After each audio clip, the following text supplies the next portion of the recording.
CM Revanth రెడ్డిపై Harish Rao hot comments చేశారు. రేవంత్ రెడ్డికి ఢిల్లీలో పరపతి పడిపోయిందని హరీష్ రావు కీలక వ్యాఖ్యలు చేశారు. హెచ్సీఏలో రేవంత్ రెడ్డి విధ్వంసం సృష్టించారని, హెచ్సీయూ విద్యార్థులపై సీఎం కేసులు పెడితే డిప్యూటీ సీఎం కేసులు వెనక్కు తీసుకుంటారని హరీష్ రావు ఈ సందర్భంగా వ్యాఖ్యలు చేశారు. కాంగ్రెస్ పార్టీ అధికారంలోకి వచ్చాక చేసింది శూన్యమంటూ కూడా కీలక ఆరోపణలు చేశారు హరీష్ రావు. మొన్న బీసీల ధర్నా అని ఢిల్లీకి పోయిండు, ధర్నా పెట్టిండు.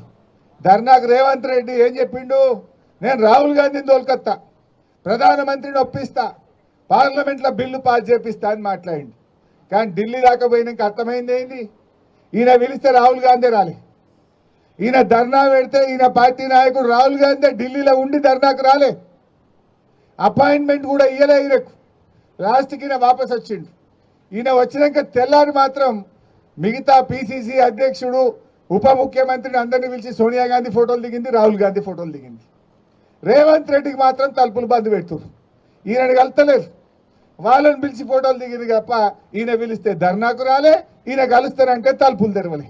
ఇది ఇలా రేవంత్ రెడ్డి పరిస్థితి అయిపోయింది.